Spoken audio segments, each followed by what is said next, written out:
So we talked about a story of hatred and vengeance, a very grim and violent one. Now this is November, and considering that this month is all about coming together and putting aside our differences, let's wash down the brutality. With even more vengeance, no Thanksgiving, only conquest.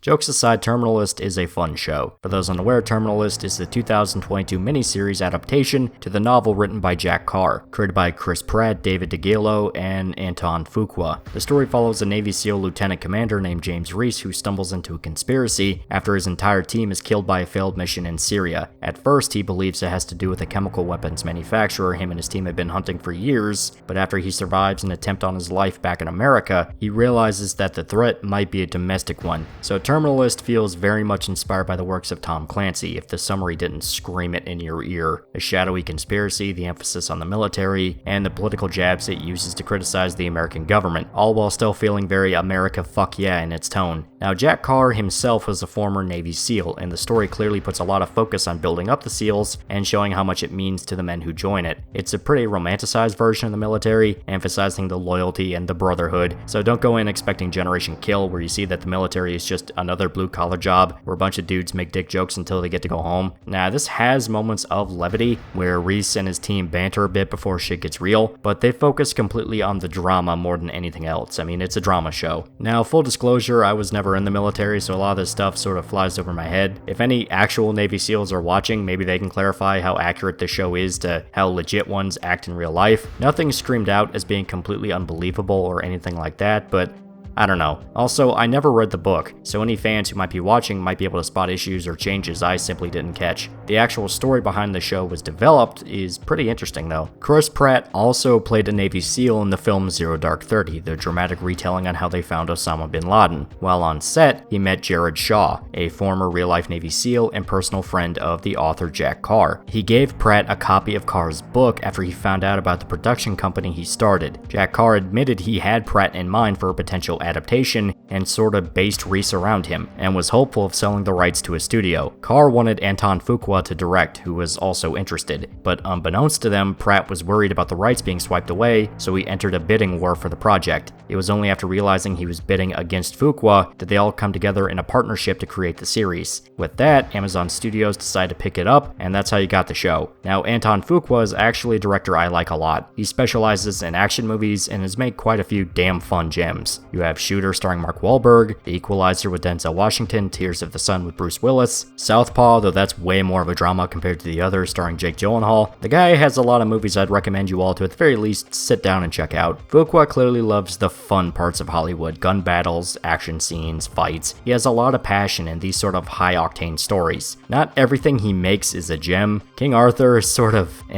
it's not awful, but just didn't hook me. Also, his Magnificent Seven remake is fun, and it has good visuals, but it's not much more beyond that. It's just kind of there. Still, when the guy hits his stride, you can get something that is just fun as hell, and I'd say Terminalist falls into that category. Now, if you look at the critical score, the show seems pretty mid, and honestly, I really don't get why it's so low. It's not looking for any Oscars, but Terminalist has quite a lot going for it. Not only that, but the actual production of the show itself is pretty damn well done. For one, visually it looks great. Some parts can feel a bit desaturated, the beginning of the series especially so. Hell, it can almost be full-blown gray. Still, this sort of matches the tone of the show. It's very haunting, almost like a ghost story. And when you get further into the plot, you understand why that's a pretty apt comparison. Now, this is a miniseries, 8 episodes long, each about an hour long or so. And while there are points where the pacing can feel a tad slow, I say it's a good length to really get across the ideas it wants to tell. There's also really creative segments due to a certain plot point I'm not going to spoil just yet. All you have to know is that if you go into this show expecting goofy, fun Star-Lord Sword Man, you're in for a surprise. This is a very dark psychological character, especially for a guy like Chris Pratt to play, and the slow transformation you see throughout the series is very fascinating. Now, fair warning, this is not a very happy show. It's actually very grim. Is it as grim as something like I Saw the Devil? Nah, it's not that miserable, but it does get close at times, I'm not gonna lie. Still, this stays firmly comfortable in the power fantasy aspect of things, even if some of the shit Chris Pratt does can get fucked. The action is also great, the gunfights are exciting, and there's an attention to making them feel authentic to how actual military operators perform in real life. Now, I don't think it quite hits peak heat by Michael Mann, but there's definitely sequences that made me giddy as the bullets were flying. This is probably a better Punisher show than the actual Punisher show, but for that statement to make sense, let's add some context. I want to spend the rest of the video dissecting the show itself, so here's a spoiler warning. Please sit down and give this series a watch before going any further. It's one of the best action thrillers to come out this year, and if you want drunk fun, this is exactly the series to watch. I'm gonna drip feed spoilers as we dissect the plot, so let's just set the groundwork as we talk through this. Beginning of the series reveals that James Reese is your average American. He's got a wife and daughter he cares about, he's a respected Navy SEAL commander with a team he's been with for years, and he's right on the heels of a Syrian chemical weapons manufacturer that he's been hunting. They receive information that seemingly gives them the exact location of the manufacturer, including blueprints to the compound, and even a prime opportunity to sneak in and kill him. They're guided through the compound by a local advisor, and it seems like everything is lining up perfectly, but during the mission, they're ambushed by enemy forces. Backed into a corner and unable to call for QRF due to a signal jam, it seems like the entire mission was a trap, and to make matters worse, the local advisor seemingly panics during the gunfight, running straight into a tripwire and incapacitating Reese in the explosion. Everyone on the team except Reese and a teammate named Boozer, played by Jared Shaw, is killed, finally rescued and brought back to America. To make matters worse, the official story is contradicting what Reese himself saw on the mission. He claims the Syrian local panicked, but audio from their radio shows that it was a fellow teammate who freaked out instead. Not only that, but Boozer suddenly commits suicide out of the blue, and the timeline of his death doesn't match at all with Reese's, even though he was speaking with the man just the day before. The death is written off as guilt over what happened on the mission, and the whole thing is swept under the rug. It seems like there's a brewing conspiracy that's starting to conflict with Reese's very perception of reality. A large chunk of the first episode is dealing with Reese trying to process the trauma of what happened on the mission, trying to figure out if he really did lose his mind, or if there's something else that's under the surface. A lot of characters insist to him that he's simply dealing with a concussion, and is having trouble adjusting being back in America, but something about Boozer's death keeps hounding him. Boozer's favorite weapon was a custom 1911 .45 caliber. He despised the pistols assigned to the team, 9mm SIGs, because he felt as if they didn't have enough stopping power. Yet the official story is that he shot himself with his team pistol. The idea that he would kill himself with a 9mm instead of a .45 doesn't make sense to Reese. Downrange, he always wanted the .45. He said if you're gonna destroy something, destroy it. Don't poke a bunch of holes in it, don't bring a penknife to a sword fight. I don't buy it, man. Though he's assured it was probably just a gesture for the team. Anytime Reese asks a question, it seems like somebody swoops in with an explanation before he can dig any further. So it's kept very vague whether or not there's something to look into, or if he's just going crazy. And he does get confirmation in the worst way possible. Reese goes in for a brain scan, a suggestion from his wife that he kept trying to put off, but he finally accepts that this is a problem that's starting to get in the way of his life. While during the brain scan, he's suddenly attacked by two assailants, who kill the doctor accompanying him and try to execute him with a close-range headshot. Reese is able to fight off the attackers, even killing one of them and wounding the other, and he realizes too late that they were trying to kill him with his own team gun. They were somehow able to get into his house and steal his own gun. Reese tries to rush back home, desperately calling his wife to make sure her and their daughter are okay, but they're already dead. They killed his family before attempting to kill him at the clinic. The assassins wanted to make it look like Reese lost his mind and murdered his family during a psychotic episode before committing suicide after the brain scan, confirming that Boozer did not kill himself and that there's far bigger and more dangerous shit than Reese was expecting. And that's just episode 1. Yeah, that's the pilot. From there, each episode digs further into the conspiracy, and Reese decides to seek vengeance on the people who murdered his family. The show has more than a few layers to it, it. The very beginning is a psychological thriller where you aren't sure if Reese is just losing his mind and muddying details of what happened to cope with the death of his friends. Later, it becomes more of a political military mystery, with Reese trying to find out who is responsible for both the failed operation and the death of his family, believing the two events to be connected. He receives help from a journalist who is sympathetic to his circumstances, even if she herself starts to doubt Reese's mental stability. The only one in the beginning who is truly willing to help him out and believes he may be right is his best friend Ben, a CIA operative with the power and resources to find out if his friend's suspicions actually have weight. While the series makes it clear that there is a conspiracy, it later becomes more about whether or not Reese is actually targeting the right people, since it turns out there is something wrong with him, a brain tumor lodged right on the spot that affects his ability to comprehend and properly encode memories. It also gives him vivid hallucinations, delusions, and increases paranoia, which in the mind of an experienced Navy SEAL can mean really bad news. So Reese has to figure out this complex web and the people involved with the death of his friends and families while he's losing touch with reality, meaning some of the strings he's grasping at could be completely made up in his head, and things only grow more complicated as his target list grows increasingly powerful and hard to get to, slowly becoming the subject of a nationwide manhunt as he's labeled a domestic terrorist. Now, the biggest arc of the series is Reese's fall to darkness as he chases vengeance. Throughout the show, you see him go from an upstanding family man to a disheveled and ruthless killer, willing to do anything to get revenge on the ones who killed his loved ones. There is sort of an interesting mixture in how they portray him. Part of the arc is just showing what Reese was truly capable of being that he was hiding from his family, since he does some pretty ruthless shit when he gets his hands on some of the lower level guys. But as the series goes on, you do see him become far more reckless and unstable, going from a collected operator who thinks things through, being far more impulsive and driven by rage, especially when he finds out that some of the ones tied to the conspiracy are personal friends he thought he could trust, people he knew and viewed as important figures in his life. The guy was willing to disembowel a cartel leader and force him to walk with his gut staked to a pole, and he didn't even know that guy.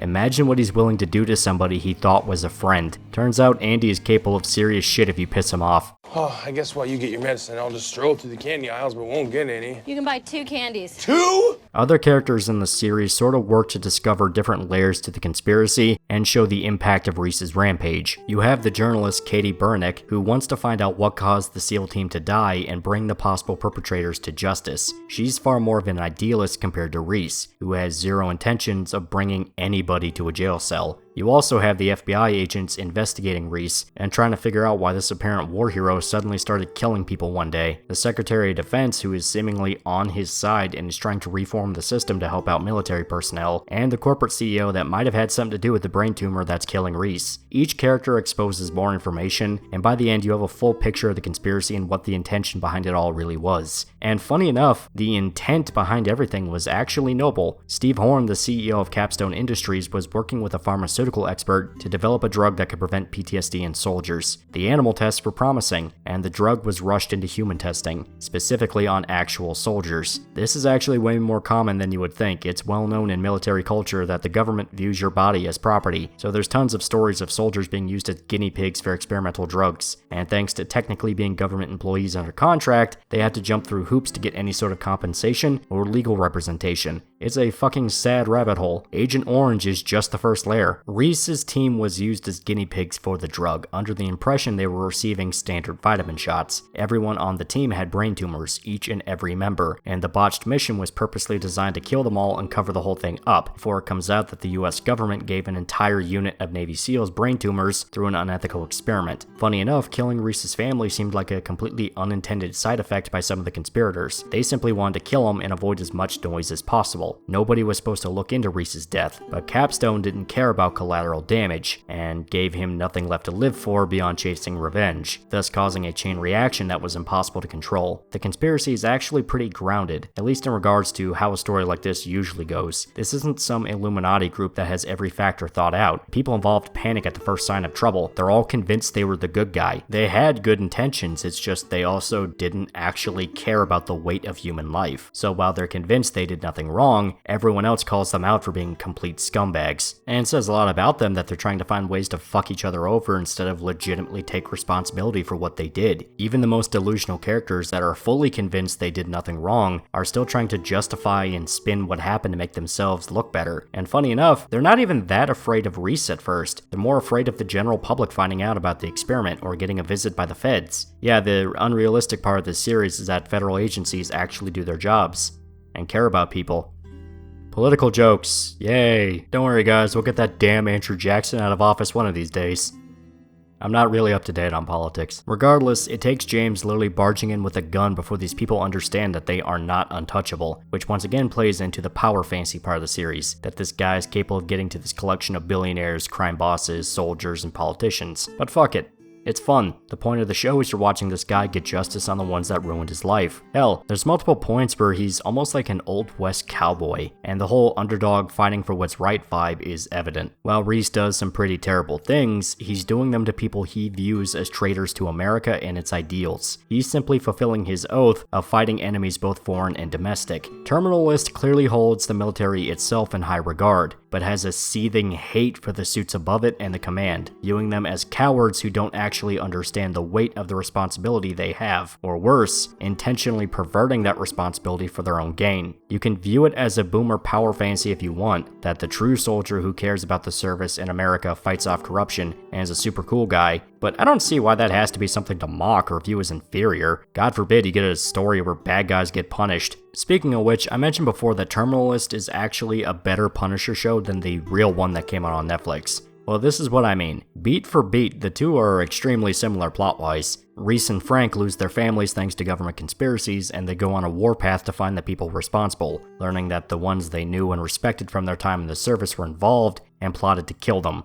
The problem I have with Netflix Punisher, beyond having the basic issues that pretty much all the Netflix shows had, stretching on for too long for one, is that they didn't really get Frank Castle. John Bernthal was not a bad actor for him, but nothing about the portrayal of the military or how they use Frank feels authentic. In fact, it's very Hollywood in how it portrays the actual logistical aspects and stuff like PTSD. Yeah, the PTSD subplot in particular was genuinely laughable. It was an attempt at Don't Fall Down in New York, but it was also them trying a weird Taxi Driver ripoff and them complaining about right-wing boomers pushing people into extremism. And I'm sorry, but I don't think the fat guy from The Wire in a Larry the Cable Guy hat is the one that turned Portland into a shithole. Or Baltimore, now that a Wire reference was made. For you, I would suggest some pantsuits, perhaps muted in color.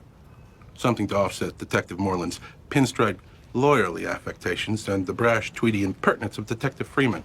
The whole thing with Lewis was just weird and easily the worst part of Season 1 of Punisher. Only thing I liked was when the dude snapped and tried to kill the politician, since that actually had clever commentary on the separation between normal people and the political elite. But the build-up to actually get there had me rolling my eyes really hard. Now, Daredevil Season 2 is easily one of the best adaptations of Punisher. That show used him damn well. But Netflix Punisher falls into a problem where it seems like it was almost afraid of making Frank the bad guy. There's hints, they tease he did bad shit, and one reveal in the show was a genuinely clever twist in regards to his involvement with war crimes in Afghanistan. The problem is that there's never a point where he scares the audience. You're never tensed up or afraid of what Frank is going to do. They even specifically give him moments of being a full-blown hero. Punisher Season 2 was especially guilty of this. Terminalist, funny enough, understands how to make a Punisher-style character. Somebody who is absolutely cold-blooded and willing to do shit that would make a Disney villain blush if he feels the guy he's doing it to deserves it. I already talked about the cartel guy's death, which actually felt like a reference to that one death in Punisher Max, where Frank also disemboweled a guy and staked his guts over his head. But probably the coldest moment of the show is when he kidnaps one of the conspirators and his family, fully threatening to murder the man's wife and young son if he doesn't work with Reese to trap the other men tied to the plot. It's extremely fucked up, but to James, it's all fair game. They killed his wife and daughter, so why should their families be exempt? You helped send my child to the afterlife, so now I'm going to take yours to No, make it Reese, even. wait. Oh, God, no, Reese, no. Of course, he doesn't go all the way with it. It's a tactic to get in the guy's head, but he was still absolutely willing to drown the guy's son to death in front of him if it meant getting what he wants. Dude by the end becomes a full-blown demon, and his humanity is pretty much dead and gone. Reese alienates pretty much every ally he has. Even that journalist that he befriends at the beginning starts to actively work against him simply because he goes too far. Hell, by the end of the series, he's all alone, branded a terrorist, and doomed to die from the tumor. But funny enough, he's satisfied with this, since he was able to avenge his family. So while it does do the revenge at what cost deal, Reese himself never questions his journey or regrets what he does. If anything, he doubles down at every opportunity. He's well aware that vengeance won't bring back his friends and family, but that's not the point. It's to punish the ones that thought they could ruin him and his friends' lives and evade responsibility, to make sure they can't do it to anybody else, and understand that there are consequences to their actions. All in all, I had a lot of fun with Terminal List. It is a great thriller with tons of action and a genuinely interesting conspiracy to dig into. Not only that, but the protagonist arc is genuinely compelling and I like to see it go through. It's only 8 episodes, so while it's still a commitment, it's not as bad as a multi-season long show. Once you reach the final episode, it's over and done with. Some people say that there really is only enough material to fit a 2-hour movie and the whole thing is padded to hell, but I heavily disagree. Each episode holds their weight, and there was never a point where I felt like they could just cut an episode or two and nothing changes. It does take a bit to get to the ass kicking, but the beginning of the series revolves around the psychological struggle of Reese, whether or not he was imagining everything or there was a legitimate conspiracy. And they're still playing to keep you engaged. I'd say it's more than good enough to entertain anybody willing to sit down and watch it, and while it is a political thriller, the issues it wants to discuss are actually thought-provoking and feel like problems that affect people in the real world. It's not watered down for the sake of Hollywood. It is black and white, but sometimes that is how things are. All in all, I really like Terminal List. It's a damn fun action thriller with plenty of badass moments. It's on Amazon Prime or wherever you pirate your shows, and I definitely recommend you guys sit down and give it a watch. If you especially enjoy stuff by Tom Clancy, you can feel the DNA all over Terminal List. It's almost like a love letter at times. Still, I hope you guys enjoyed this series as much as I did. Until next time, please remember to like, comment, and subscribe. See you guys.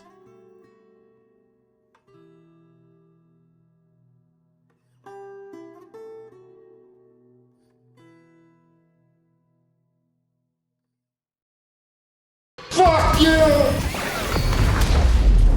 Hey loser, do you want a shirt? Do you want a t-shirt? I have shirts now. Look in the description for a link to a t-shirt you can buy. If you don't buy the t-shirt, I'll kill your family. If you don't buy the t-shirt, I'll poison your dog. If you don't buy the t-shirt, you're gonna be the only person in town that does not have a t-shirt. Everyone's gonna look at you funny. There's gonna be social consequences to not having one of these t-shirts. I'm now making express threats of violence against you if you do not buy my t-shirt. I will call the police, tell them how they're not, you're not buying my shirt. They're gonna plant crack in your house, and they're gonna arrest you and then beat you up in a jail cell. Buy my shirt.